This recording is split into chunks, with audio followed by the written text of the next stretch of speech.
വർഷങ്ങളുടെ പരിചയം മാഷിനെ സഭയും സഭാധികാരികളും വൈദികരുമായിട്ടുണ്ട്. ഇന്ന് സഭ അഭിമുഖീകരിക്കുന്ന രണ്ട് പ്രധാനപ്പെട്ട ആരോപണങ്ങളാണ് കൊട്ടിയൂരിലെ വൈദികന്റെ ഭാഗത്തുനിന്നുണ്ടായ ലൈംഗിക അതിക്രമവും മറ്റ് ചില ഘട്ടങ്ങളിലൊക്കെ സാമ്പത്തിക ക്രമക്കേടുകളും. ഫ്രാൻസിസ് മാഷിന്റെ 40 വർഷത്തോളം വരുന്ന സഭാ പ്രവർത്തനങ്ങൾക്കിടയിൽ ഈ ആരോപണങ്ങളെ സാധൂകരിക്കുന്ന അനുഭവങ്ങൾ എപ്പോഴെങ്കിലും ഉണ്ടായിട്ടുണ്ടോ? ഒറ്റപ്പെട്ട ഈ ലൈംഗിക അപവാദത്തിന്റെ പശ്ചാത്തലത്തിൽ കഴിഞ്ഞ കുറെ ദിവസങ്ങളായുള്ള വ്യാപക ചർച്ചയാണ് വൈദികരുടെ ബ്രഹ്മചര്യം. വൈദികർ വിവാഹം കഴിച്ചാൽ പ്രശ്നങ്ങൾ തീരും, അവരെ വന്ധ്യം കഴിക്കണമെന്നൊക്കെയുള്ള ചില പരാമർശങ്ങൾ പല പ്രമുഖരുടെ ഭാഗത്തു നിന്നും ഉണ്ടായിട്ടുമുണ്ട്. വൈദികരുടെ ബ്രഹ്മചര്യം പുനർവിചിന്തനത്തിന് സമയമായി എന്ന് കരുതുന്നുണ്ടോ? ശരീരശാസ്ത്രപ്രകാരം ഒരാൾക്ക് അയാളുടെ ലൈംഗികതയെ ഒഴിവാക്കി ബ്രഹ്മചര്യം പാലിക്കാൻ സാധിക്കുമോ? ഞാൻ 15 വയസ്സ് തൊട്ട് സഭാപ്രവർത്തനങ്ങളുമായും സഭാധികാരികളുമായും അടുത്ത് ഇടപഴകിയിട്ടുള്ളതാണ്.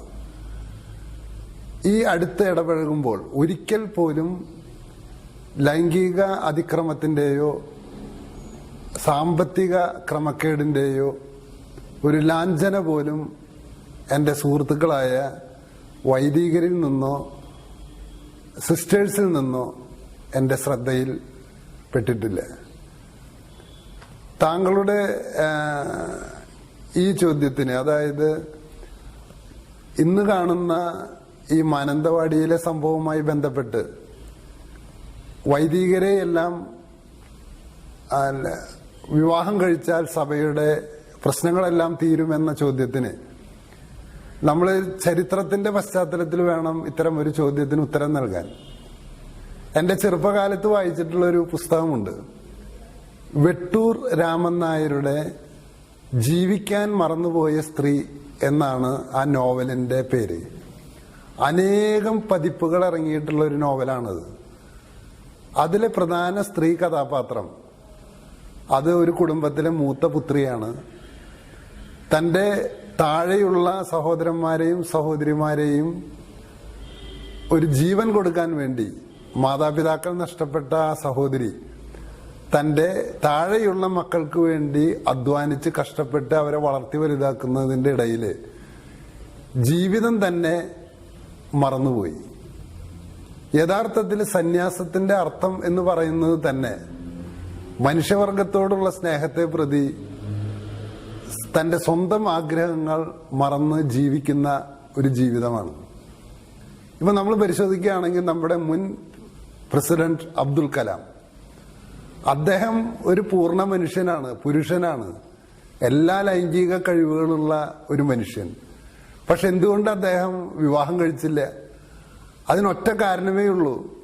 ശാസ്ത്രത്തോടുള്ള, ഈ രാജ്യത്തോടുള്ള, മനുഷ്യവർഗത്തോടുള്ള അദ്ദേഹത്തിന്റെ തീവ്രമായ സ്നേഹമാണ് സ്വന്തം ജീവിതം മറക്കാൻ അദ്ദേഹത്തെ സഹായിച്ചത്. നമ്മുടെ ആരാധ്യനായ പ്രധാനമന്ത്രിക്ക് എങ്ങനെയാണ് 24 മണിക്കൂറും രാഷ്ട്രത്തിന് വേണ്ടി പ്രവർത്തിക്കാൻ കഴിയുന്നത്? അദ്ദേഹം വിവാഹിതനല്ല. അപ്പൊ അദ്ദേഹത്തിന് ലൈംഗികമായ കഴിവുകളില്ലാതെയാണോ അദ്ദേഹം വിവാഹം കഴിക്കാതിരിക്കുന്നത്? അല്ല, രാഷ്ട്രത്തോടുള്ള സ്നേഹം അദ്ദേഹത്തിന്റെ സ്വന്തം ആഗ്രഹങ്ങളെ മറക്കാനായി അദ്ദേഹത്തെ സഹായിക്കുന്നു. അപ്പൊ ഇതാണ് സന്യാസമെങ്കിൽ, ഈ സന്യാസം ചിലർ പറയുന്നത് കേട്ടാൽ തോന്നും കത്തോലിക്ക സഭ പുതിയതായി കണ്ടുപിടിച്ച ഒരു കാര്യമാണെന്ന്. യഥാർത്ഥത്തിൽ സന്യാസ ജീവിതം കണ്ടുപിടിച്ചത് കത്തോലിക്ക സഭയല്ല. സഭയുടെ ജീവിതത്തില് വിവാഹം കഴിച്ച പുരോഹിതർ അനേകമുണ്ടായിരുന്നു. കേരളത്തിന്റെ തന്നെ ഒരു 200 കൊല്ലം മുമ്പത്തെ ചരിത്രം പരിശോധിച്ചാല് വിവാഹിതരായ പുരോഹിതരുണ്ടായിരുന്നു. അപ്പൊ കത്തോലിക്ക സഭയുടെ ചരിത്രത്തിൽ 3-ാം നൂറ്റാണ്ടിന് ശേഷമാണ് സന്യാസ ഒരു സമൂഹം എന്ന നിലയിലുള്ള ഒരു ജീവിത വ്യവസ്ഥ ആരംഭിച്ചത് തന്നെ. അപ്പൊ നിങ്ങൾ ഒരു പക്ഷെ ചോദിച്ചേക്കാം, ഇത് എവിടെ നിന്നാണ് കത്തോലിക്ക സഭയ്ക്ക് ഇത് ലഭിച്ചത്?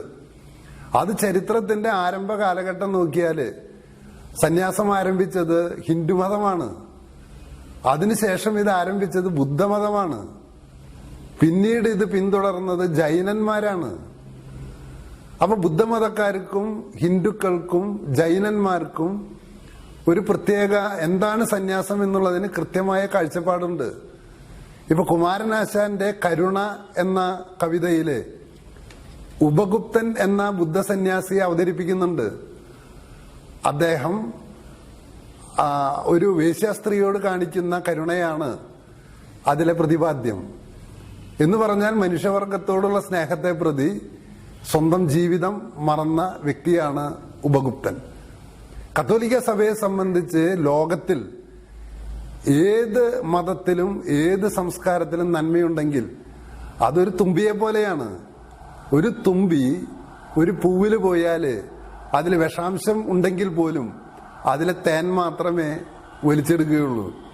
അതുപോലെ കത്തോലിക്ക സഭയുടെ ചരിത്രത്തിന്റെ പ്രത്യേക ഘട്ടത്തിൽ ലോക സംസ്കാരങ്ങളിലുള്ള ഏറ്റവും ഉദാത്തമായ ഒരു ഭാവമായ സന്യാസത്തെ സ്വന്തമാക്കുകയും അങ്ങനെയാണ് കത്തോലിക്ക സഭയുടെ അടിത്തറ തന്നെ. ഇപ്പൊ താങ്കൾ എന്നോട് ചോദിക്കുകയുണ്ടായി സാമ്പത്തിക ക്രമക്കേട് ഉണ്ടായിട്ടുണ്ടോ എന്ന്, അല്ലെങ്കിൽ അത്തരത്തിലുള്ള ആരോപണങ്ങളുണ്ടോ എന്ന്. ഒന്ന് പരിശോധിച്ച് നോക്കി. കത്തോലിക്ക സഭയിലെ ലക്ഷക്കണക്കിന് വരുന്ന സന്യാസികളുടെ അധ്വാനമാണ് ഇതിന്റെ ഭൗതിക അടിത്തറയുടെ ഒരു പ്രധാന കാരണം തന്നെ. അപ്പൊ അതുകൊണ്ട് സന്യാസത്തെ ഒറ്റപ്പെട്ട ചില തെറ്റുകൾ ചില സന്യാസികളുടെ ഭാഗത്തു നിന്നോ വൈദികരുടെ ഭാഗത്തു നിന്നോ ഉണ്ടാകുമ്പോൾ സന്യാസം തന്നെ ഉപേക്ഷിക്കണം എന്ന് പറയുന്നത് ഇന്ത്യൻ സംസ്കാരത്തോടും ഏഷ്യൻ സംസ്കാരത്തോടും ചെയ്യുന്ന ഒരു വെല്ലുവിളിയാണ്.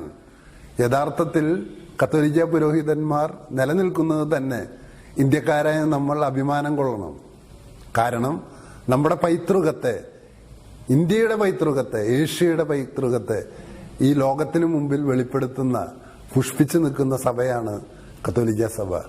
അതുകൊണ്ട് തന്നെ ഈ വൈദികരുടെ സന്യാസം എന്ന് പറയുന്നത് അത് ഒരു വ്യക്തി ജീവിതത്തിന്റെ ഏറ്റവും ഉന്നതമായ ഒരു ഭാവമാണ്. അത് സ്വീകരിക്കാനുള്ള സ്വാതന്ത്ര്യം ഓരോ വ്യക്തിക്കുണ്ട്. അത് ഏതെങ്കിലും ഒരു വൈദികനോ ഒരു സിസ്റ്ററോ തെറ്റ് ചെയ്തു എന്നതിന്റെ പേരിൽ സന്യാസം തന്നെ ഉപേക്ഷിക്കണം എന്ന് പറയുന്നത് ഒരു ആത്മവഞ്ചനയാണ്, ചരിത്രത്തോടുള്ള ഒരു വെല്ലുവിളിയാണ്.